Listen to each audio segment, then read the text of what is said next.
What's up, everybody? It's your boy Lil Donnie from the Wild Bunch. Make sure you subscribe, like, and share these videos. You know I'm bringing the real to y'all. You know we make sure we kick it with people that really been through some of this stuff. You know what I mean? To give y'all the real deal. No fake, no phony. These is people that really been in the trenches getting it in. Tonight, I'm going to bring y'all somebody that was down in the California system. And they was really getting it in out there. So without further ado, I'm going to bring in my boy, Big D. Big D. Yo, what up, Johnny? What's good, bro? I've been telling them, I'm like, you been out there in California where it's real at.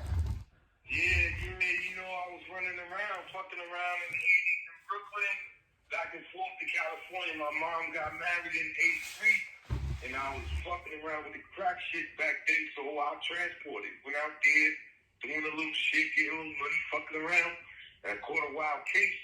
I did a lot of time with a lot of these guys that wrote the bylaws for the lifestyle that these niggas think they living. You know what I mean? So what part of Cali was you in? When I first touched down, I was in Venice, California. And I lived in Venice, California. I went to high school, Venice High School. Got put out of there because I stayed in the hallways messing with the girls and shit. And fucked around. Went to Hamilton High School with Warren Moon. Used to be an NFL football player, ass nigga. He was on the football team at that time, but I went to school with him. Now I'm just, New York nigga running around. Junior high, high school and shit. Just chilling, just doing it, out in Venice.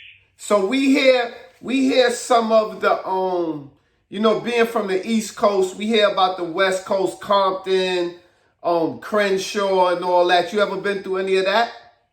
Yeah, I ran around all them towns, man. But like I said, when I came to the Star, I was out there on the strip. My mom got married, but California looked like a family.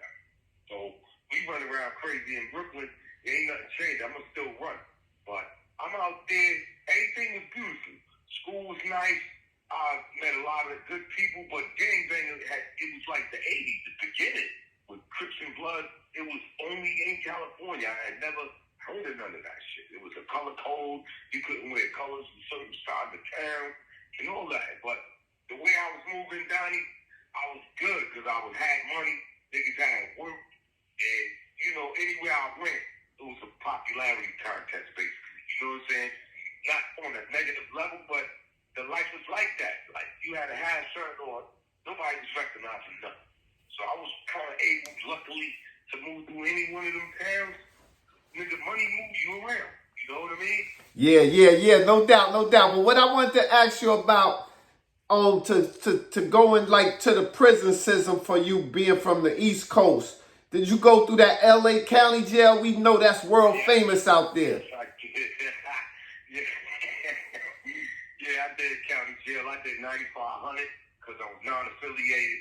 You know what I mean? I did 9,500. It's all dorm living up there. It's wild. Like same shit like you saw in that Colored movie with niggas everywhere.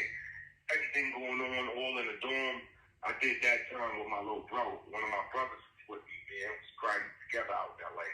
And we did 9,500. That county jail system is wild. I had a bag. I was selling wild candy in jail, just gambling and keeping money. Because at that time, they allowed you to keep cash on you, like $40 the most you was allowed to have. And they had little motherfucking net bags that you would sew into your underwear so niggas couldn't rob you in the middle of the night. Because it was wild, bro. But I did 9,500 in the LA County jail. So for my audience who don't know, what's 9,500? 9,500 is just population in the county jail system if you're not a gang member. You know what I'm saying? If you're not in a gang, you're not affiliated with a Crip or Blood gang or a Mexican gang at that time. Because like I said, it was the early 80s when I went to jail out there. And it wasn't it was Blood, Crip, and it was like the MS-13s was out, White Fence was out, and these were gang members, LA gangs. And then they had of course, the white boys with the Nazi shit. And they had, like I said, the Black Guerrilla Family. BGF was in effect back then. You know what I mean? There was a string of black guys all across the country that was networking, trying to educate each other in the jail system, but was doing that time, putting that work in. They all was, major criminals. So once you left LA County Jail, what was your next stop? Well, when I caught my case and I got convicted, me and my brother fought our case and we threw trial. Once we threw trial, they gave me and my brother 20 years and shit. And they separated us immediately. They took me out of 95 and they sent me, the first jail that I hit as far as the prison system was the Tehachapi. And that's like a local, it's in town, it's not too far out of LA. But I was in Tehachapi. I did a little time at Tehachapi. I ran into Geronimo Pratt there, which is he's part of the Black Panther Party that was illegally and irresponsibly convicted and shit. He did 27 years out there. Ran into Geronimo Pratt.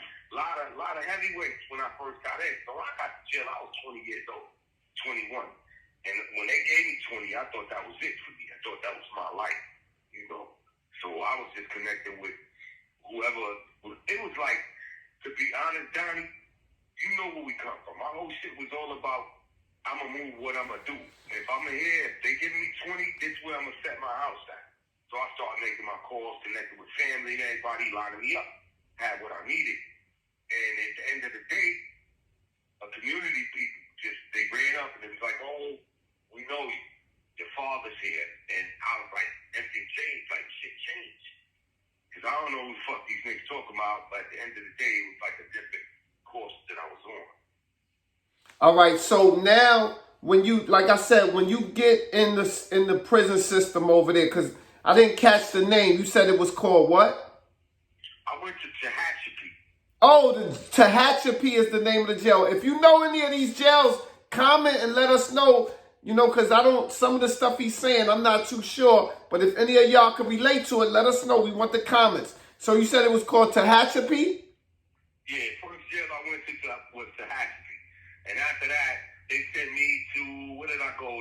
I think I was in Tehachapi for like 6 to 8 months. But I had just got a 20-year bid. And out there in California, you do a day, they give you a day. So 20 years is really 10 years now. So I did Tehachapi. From Tehachapi, I went to a new joint that they was building in Lancaster called Calipatria. I went to Calipatria State Prison. I was there for I think a year maybe. And Calipatria is where I caught my shoe bid because I did 18 months shoe term at Pelican Bay when that shit first opened up. I was in Corcoran in the middle of all them fights when they was gambling on fights. I was in Corcoran. I'm a star nigga, so I'm 52 good. So I was winning, and they just transferred me right out of there to Pelican Bay. I did an 18-month shoe program at Pelican Bay. Came out of Pelican Bay. I left Pelican Bay, and I went to High Desert State Prison. That's where I met Big U from California out there. Rolling 60s Crip nigga Big U, big man out there. Got to check in with Big U in L.A. I met him out there. Big U, peace, Big U. We all heard of Big U, world famous Big U. Yeah, I got photos with Big U when he was in New York, when he was managing Nipsey Hussle at that summer jam with Slow Buck got his chain snatched. But I met Big U. Me and Big U used to play basketball together. We did Ramadan together. We did years together. I did some time with Big U. I met Peabody. Peabody's one of the niggas that wrote the bylaws for the bloodline, the Bloods. I met Tombstone, another dude that wrote bylines and bylaws for the Bloods. I read Pete Rogers. I met Pete Rogers. Cartoon. I met so many heavyweights that niggas just only talk about in songs or whatever. But let me ask you this. Since you brought up Big U and Peabody, give us a time like how they was like as far as in there. Like was they like straight up dudes where they carried it a certain way? Well, Donnie, like I said, man, when I came through, I was going straight up. I live here now. This is where I live. So every day was part of my life. I was on my bullshit. When I was young, I was playing basketball. So, like I said, I met Big U on the basketball court. Mm-hmm. Everybody, all them niggas, I met them on the weight cab. And like I said, I hit that shit up in Pelican Bay. And I met a gang of Bloods and Crips that had a lot of weight out in the world. So, like I said, Peabody, Tombstone, T. Rogers, these guys was in the shoe program when I met them. Papa Steve, from San Diego. I've met so many niggas that just their names is heavy, but they got so much time. They probably never come home. You know what I mean? And in the end, I just floated on the Brooklyn status, man. My shit was like, I'm gonna walk on for my feet work. And I play ball, I hustle, I get it in, I was the weight, I was doing it all. Did they, from what I want to know, did they respect that New York shit, or was was beef, like, was it cool? Well, like I said, when I first got out there and I got locked up and I got in that California system, I went to R.J. Donovan. That's in San Diego. That's a jail that's in San Diego. And down there, they got San Diego Crip shit. And back then, they wasn't allowing Crips and Bloods to be on the same prison. So, because I got locked up in an area where it was majority Crips, they put me on the yard with a bunch of Crip niggas. So, I'm out there, Compton Crips, San Diego Crips, Venice. It's all Crip yard. But my thing is, I'm Brooklyn to the final. My thing is basketball. All I know is it's basketball court. And any nigga that come in jail on that yard where I'm at, if he from anywhere past Texas, I was linking with him and letting them know, like, these niggas is banging and we not. We from the other side. We from, we really was the East Coast. So I really connected with anybody that was in jail from anywhere past Texas, Chicago niggas, DC niggas, Ohio, like anything past, you know what I mean? Because I was on the West Coast, thousands of miles from home, and I ain't know nobody. Everybody was just linking on that basketball court.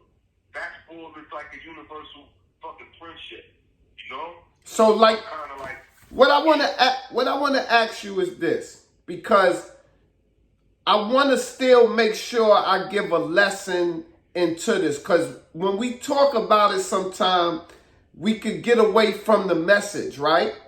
So what would you tell a young brother from New York that get caught up in the system in California, as far as, we don't want him to go through that route, period. But if he find himself in there, what would be your advice to a young brother? Your best thing, if you find yourself stuck in California, to me, because I'm from the East Coast, I rep New York to the death. I'm figuring you behind enemy lines. First thing you do, get on your phone, connect with your family and friends, the people that care about you, the people that love you, that's going to give you motivation to stay out of the bullshit. Because the biggest downfall you're going to catch is a gang. Because if you stand alone, they're going to respect you more than if you're standing with 50 niggas. You know what I'm saying? Because there is no leader with 50 motherfuckers. The person that they think is the leader, he's getting orders from someone else. So I just kind of got fortunate that I come from a good family. My people backed me. You know what I'm saying? I got on my phone and I started making the rounds and like let them know, look, I'm gonna be here for a minute. I'm gonna need a little help. And the people that can help, they help. And just by them collect calls from you and writing back, that shit'll keep you off the bullshit. You know what I mean? Because in the end, all I had was my family. When I went, I told my baby mom, I'm going to be gone, do your thing, all that. I cut it all off because I thought I was going to be gone forever. I didn't think I would come home. If I thankfully, like I said, it's like you got to be straight up and down. Straight up and down in everything you're doing, every way you're moving. Nobody never going to challenge your shit. They're going to give you your respect. And then I had my own thing. And then people do investigations. They look into your background. You don't even know. So a lot of times down here, when you say your background, you mean they checking that paperwork? Yeah, they checking your paperwork to see what your status really is. See why you really there. See what your life is like. Because inmates basically run the fucking jail, man. Convicts run the jail. Jails don't work without convicts in there. Did you ever see anybody get smashed up? Yeah, I've seen that. I done saw so much of these things that people don't talk about because there are no witnesses. You know what I mean? Like, I saw a lot. I was in Pelican Bay in the middle of riots. I was in corporate fighting niggas every day just to go get my little exercise. That was exercise. Send me out there to go fight for life. You know what I mean? And them niggas out there, like, niggas knew I was from New York. My name in jail was New York. What up, New York? What's going on, New York? What up, New New York. You know what I'm saying? Up until I picked up Islam, once I grabbed up with the community, and they showed me something else. Muslim community saved me, bro, because I was random. I was like a ball-minded kid. I was with that fight game. I'm about that shit. But at the same time, I had a family support. If you go through the system in LA and you from not there, you're not from out there, you need a family support system and you need to have a backbone. That's basically what I can tell you, Don. So let me ask you this now. What would you tell your younger self that got into that situation to not go that way? Man, if I could tell myself something, I would tell myself, don't fucking sell no crack. Because that was just it. I wouldn't even say just selling crack, because I was snatching jewelry before all of that. Before crack, it was getting money, snatching diamonds and jewelry and shit. So, at the end of the game, it'd be best if a motherfucker just keep his hands to himself, go to school, get your education together, and you know what I mean? Be better for your family and be supportive. And on that note right there, we going to say thank you to the brother for giving us some time. I want to thank you, man. Like those little messages, those little quotes right there, we could build on, man. And I'm glad you made it home and you're doing the right thing now. And, man, stay safe out here. And, man, I'll get back up with you, all right, bro? You already know it, Donnie. Thank you for the interview, man. I appreciate you. So I like it. All right, I love you too, man. And there y'all go, man. We had a brother that he was on the other side. And he gave his point of view. He gave a couple of lessons that hopefully y'all can build on. Make sure you go in the comments and if you could confirm some of the stuff he was talking. You know, I'm from New York. I don't really know too much about Cali and the jails. But, you know, he said he was with some real dudes in there. So, you know, comment. Let me know if y'all know some of the stuff he was talking about. And make sure you go get my book, Wild Bunch, The Mention of a Brownsville Millionaire, out now on Amazon. And stay safe out there. Stay safe out there. And go get that book.